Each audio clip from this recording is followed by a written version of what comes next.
Hello class 10th के बालक। तो कैसे हो तुम लोग? आशा है तुम लोग अच्छे से पढ़ाई लिखाई कर रहे होगे। और मैं हूं माधव। तो चलो स्टार्ट करते हैं आज का वीडियो। और आज सबसे पहले हम लोग जानने वाले हैं सिलेबस के बारे में। ठीक है, अभी भी ऐसे बहुत सारे स्टूडेंट्स होंगे जिनको कंप्लीट सिलेबस का ओवरव्यू अच्छे से नहीं पता होगा। तो उनके लिए सबसे पहला हम काम क्या किए हैं, सबसे पहले उनके लिए मेरा काम है कि सारा सिलेबस को हम एक जगह पे इकट्ठा कर दिया है। संस्कृत एंड कंप्यूटर का छोड़ के हम सारा सिलेबस को एक जगह पे कर दिए हैं। तो वहां से जाके अच्छे से देख लेना सिलेबस में क्या क्या आ रहा है, क्या क्या नहीं आ रहा है। ठीक है, तो सबसे पहले हम बात करते हैं मैथ्स के बारे में। तो मैथ्स में टोटल 7 चैप्टर्स ही आ रहा है और साइंस में टोटल 6 चैप्टर्स ही आ रहा है। तो अगर हम थोड़ा सा लॉजिक लगाते हैं, ठीक है, मान के चलते हैं एक चैप्टर को कंप्लीट करने में हमको 8 आवर्स लग रहा है।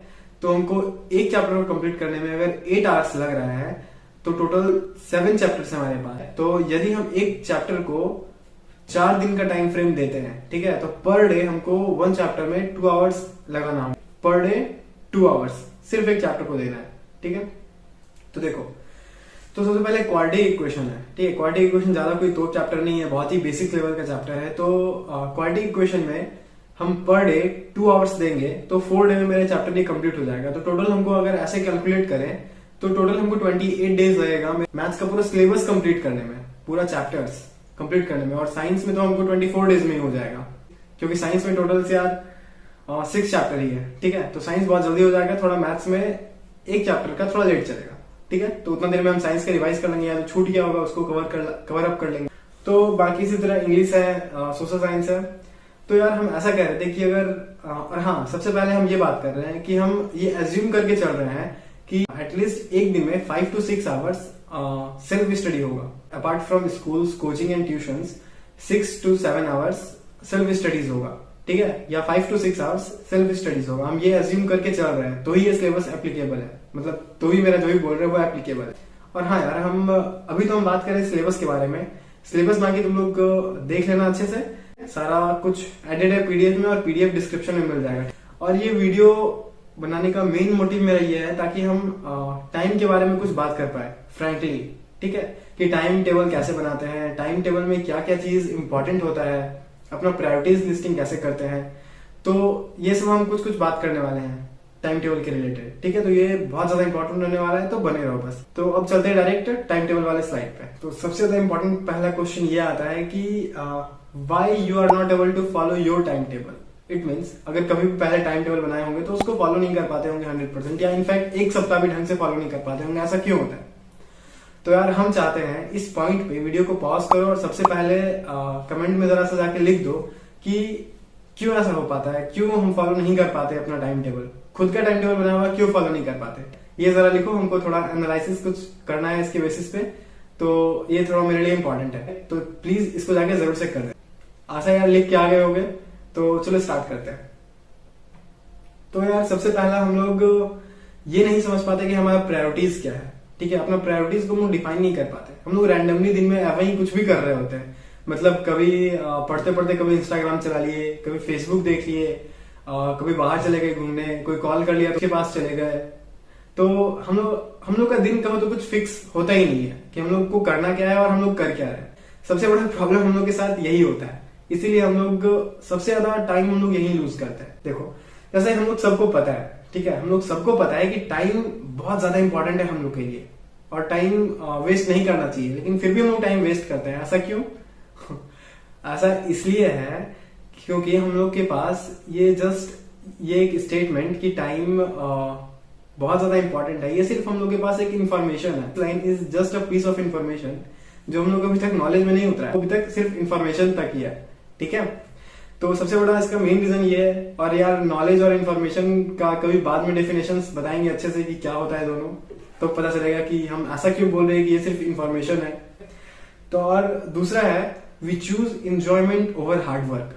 तो यार जैसा कि सबको ही वर्ल्ड में सबको इंजॉय करना बहुत पसंद है। ठीक है, लेकिन जो सक्सेसफुल पीपल होते हैं ना, वो हार्डवर्क प्रीफर करते हैं ओवर इंजॉयमेंट। लेकिन जो भी अनसक्सेसफुल पीपल होते हैं उनका सबसे बड़ा और सबसे बेस्ट हैबिट यही होता है अनसक्सेसफुल होने के लिए कि वो लोग इंजॉयमेंट प्रीफर करते हैं ओवर देयर वर्क। और इनफैक्ट अभी क्लास 10th में हो तो अभी तो सोशल मीडिया सबसे बड़ा डिस्ट्रैक्शन का पॉइंट होगा तुम लोगों के लिए। सबसे बड़ा पॉइंट यही होगा डिस्ट्रैक्शन का, सोशल मीडिया। तो बहुत कोई ऐसा सोचते हैं कि सोशल मीडिया छोड़ देंगे, ये कर लेंगे, वो कर लेंगे, लेकिन कुछ हो नहीं पाता। ऐसा क्यों होता है? क्योंकि यार हम लोग खुद को प्रायोरिटाइज किए हुए ही नहीं है। हम लोग ऐसे ही कुछ भी कर रहे हैं, इसीलिए हम लोग को कुछ पता ही नहीं है। हम लोग को असली में हम लोग को टाइम का वैल्यू नहीं पता है। हम लोग को सिर्फ ऐसा ही लगता है कि अगर हम सोशल मीडिया पे टाइम वेस्ट कर रहे हैं तो सिर्फ मेरा टाइम भी वेस्ट हो रहा है, ठीक है। और हम लोग क्लास 10th में तो हम लोग अभी टाइम का क्या ही करेंगे, सबको यही लगता है। लेकिन अगर लॉन्ग रन में देखा जाए तो ये बहुत ज्यादा wastage of time, money, energy, सब कुछ का वेस्टेज है। फोकस देखो, सबसे पहला बात, अगर सिर्फ ये लगता है कि सोशल मीडिया पे 1 घंटा 2 घंटा देख के मेरा सिर्फ टाइम वेस्ट हो रहा है, तो ये बहुत बड़ा मिथ है, ठीक है। हमारा सिर्फ टाइम वेस्ट नहीं हो रहा होता है सोशल मीडिया पे, हमारा एनर्जी, हमारा फोकस, ये सब भी वेस्ट हो रहा होता है। और तीसरा है, we don't understand our energy level.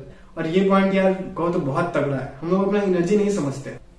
जैसे कि मान के चलो किसी एक बंदा का एनर्जी लेवल सबसे ज्यादा तब होता है जब वो सो के उठता है। वो पर्सन तब सबसे अच्छा काम कर सकता है जब उसका एनर्जी स्टेट सबसे हाईएस्ट होता है, और उस टाइम वो सबसे ज्यादा प्रोडक्टिव होता है। तो हम अपने प्रायोरिटी लिस्ट को ऐसे प्रायोरिटाइज करेंगे, ऐसे लिस्टिंग करेंगे सारा चीज को, ताकि हमको पता चल सके कि मेरे लिए सबसे ज्यादा हार्ड क्या है, सबसे ज्यादा इजी क्या है। तो उसी हिसाब से हम अरेंज करेंगे। जब सबसे ज्यादा हम हाईएस्ट एनर्जी स्टेट में होंगे तो हम वैसा काम कर रहे होंगे जो मेरे लिए जरा सा टफ होता हो। मैक्सिमम बंदे को यार मैथ्स टफ तो लगता ही है, लेकिन क्लास 10 तक हमको नहीं लगता किसी को ज्यादा मैथ्स टफ लगता होगा, ज्यादा साइंस टफ लगता होगा। तो वैसा हम सब्जेक्ट चूज करेंगे जो हमको काफी टफ लगता है, और हम उस सब्जेक्ट को उस टाइम देंगे जब हम सबसे ज्यादा हाईएस्ट एनर्जी स्टेट में रहेंगे, ताकि हमको वो सब्जेक्ट अच्छे से समझ में आ जाए। तो यार ये बहुत ज्यादा इंपॉर्टेंट पॉइंट है जो हम लोग कोई ध्यान नहीं देते जल्दी, लेकिन ये बहुत ज्यादा इंपॉर्टेंट है। और मोस्ट ऑफ द पर्सन यार नाइट में जिसका एनर्जी स्टेट बहुत लो होता है, तो उस टाइम हम वैसा सब्जेक्ट लेंगे जिसमें हमको ज्यादा मेहनत नहीं करना, बस रैंडमली काम हो रहा होता है। हम लोग को वैसा सब्जेक्ट चुनना होता है उस टाइम पे।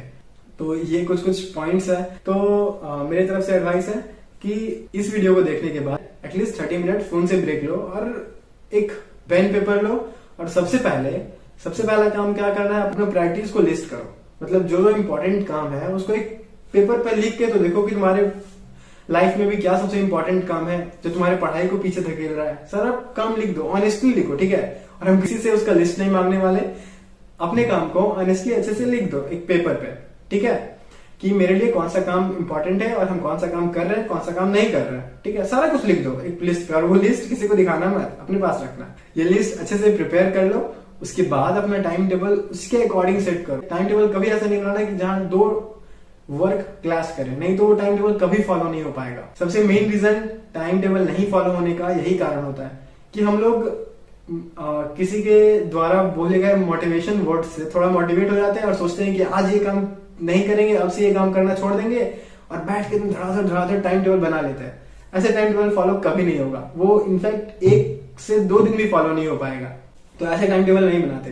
टाइम टेबल बनाते हैं बिल्कुल जब हमारा दिमाग बिल्कुल शांत हो, तब टाइम टेबल बनाते हैं। थोड़ा टाइम लेते हैं टाइम टेबल बनाने में। ऐसे नहीं कि अच्छा हमको ये करना है तो लिख दिए, अच्छा ये भी करना है ये भी लिख दिए, ये भी करना है ये भी लिख दिया। ऐसे टाइम टेबल नहीं बनता है, और ऐसा बनता भी है तो कभी फॉलो नहीं हो पाता है, क्योंकि वहां फिक्स है कि वहां 1-2 टाइम क्लैश करेगा ही करेगा, ठीक है। और क्लास 10th में हो तो यार हम ये नहीं कह रहे कि 9 बजे 10 बजे 11 बजे सोने चले जाओ। यार जब भी जाना है जाओ, लेकिन जिस टाइम पे जाओ उसको मेंटेन करके रखो। सोने का टाइम फिक्स करो, उठने का टाइम फिक्स करो। अगर तुमको 6 घंटा में प्रॉपर नींद पूरा हो जाता है तो 6 घंटा सो, 8 घंटा हो जाता है तो 8 घंटा सो, कोई इशू नहीं है। लेकिन जिस टाइम पे सोने जाओ उसी टाइम को डेली मेंटेन करो, ठीक है। ये बहुत ज्यादा इंपॉर्टेंट है। ये वेरिएशन ऑफ टाइम नहीं होना चाहिए, ठीक है। जैसे शाम में मान के चलो तुम आधा घंटा का ब्रेक लिए फोन चलाने के लिए, ठीक है, तो उस आधा घंटा को एक्सटेंड मत करो, आधा घंटा को आधा घंटा ही रहने दो। जैसे कि आधा घंटा तुम रील्स देखना स्टार्ट किए और तुमको अच्छा लगते गया और तुम रील्स देखते गए और ये तुम्हारा आधा घंटा कब 1 घंटा बन जाएगा कुछ पता नहीं चलेगा। तो ऐसा नहीं होने देना है, ठीक है, ऐसा बिल्कुल नहीं होने देना है, नहीं तो फिर ज्यादा एनर्जी तुमसे तुम्हारा ले लेगा और फोकस भी, ठीक है, और तुमको बाद में सिर्फ पछतावा ही होगा इसको लेके। तो ऐसा नहीं होना चाहिए, ठीक। तो इसका जरा ध्यान रखना। तो यार मेरी तरफ से कुछ यही एडवाइस है। और जहां तक बात रहा जस्ट फॉर गाइडेंस ओनली, तो 4 डेज में एक चैप्टर मैथ्स का कंप्लीट हो रहा होगा और एक चैप्टर साइंस का कंप्लीट हो रहा होगा, और बाकी और हम ये एज्यूम करके चल रहे थे कि तुम 5 to 6 आवर्स डेली पढ़ रहे हो।